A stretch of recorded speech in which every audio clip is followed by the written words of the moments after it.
brought to you by Puneet Balan Group and Maharashtra Tourism.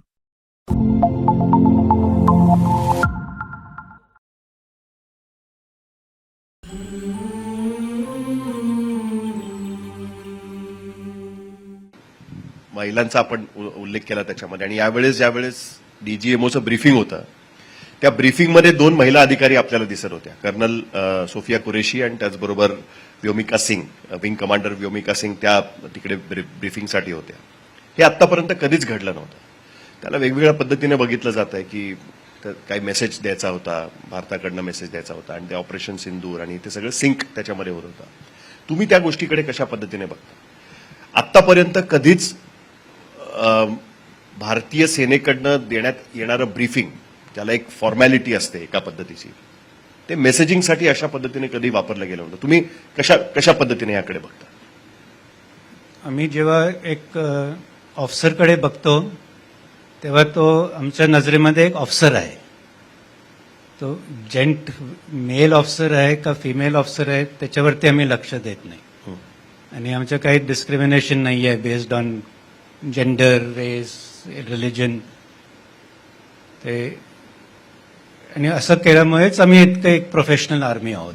आणि जेव्हा मी army म्हणतो, मी आर्मीमधलं आहे म्हणून आर्मी शब्द तोंडात नाही येतं, पण आर्मी म्हणजे आर्मी, नेव्ही, एअरफोर्स सगळे डिफेन्स सर्व्हिसेस जे आहेत. तर आम्ही वेटेज देतो प्रोफेशनल कॉम्पिटन्सवरती. And gender is actually immaterial. But there was certain message, काहीतरी एक मेसेज द्यायचा होता या ब्रीफिंगच्या माध्यमातून की भारतामध्ये आणि आपण एक आहोत या पद्धतीचा, याच्यामध्ये मीडियामध्ये पण खूप चर्चा त्या बाबतीमध्ये झालेली होती. म्हणून हा प्रश्न उपस्थित होतो की अशा पद्धतीने मेसेज आपण कधी दिला नव्हता. थोडंसं तर सगळंच मेसेजिंग तर असतंच. आणि 2 महिला घेतले, ते सुद्धा एक मुस्लिम एक हिंदू, तर नक्कीच मेसेजिंग होतं त्याच्यामध्ये. त्याच्यात काही म्हणजे शंका नाहीये.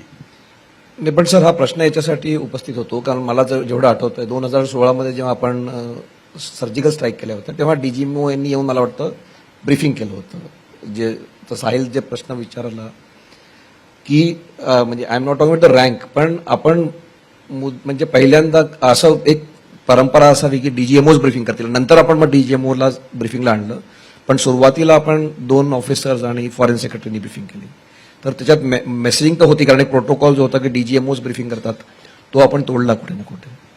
मला असं काही वाटत नाही की सुरुवातीला ते मेसेजिंग होतंच की ऑफ सिंदूर आहे आणि म्हणून 2 महिला विमेन ऑफिसर्स होते ब्रीफिंगसाठी. अँड ते झाल्यानंतर मग परत डीजीएमओ झाले. तर हे वर खालती होत असतं. तर त्याच्यामध्ये इतकं डीप मिनिंग शोधायची काही गरज नाहीये तसं.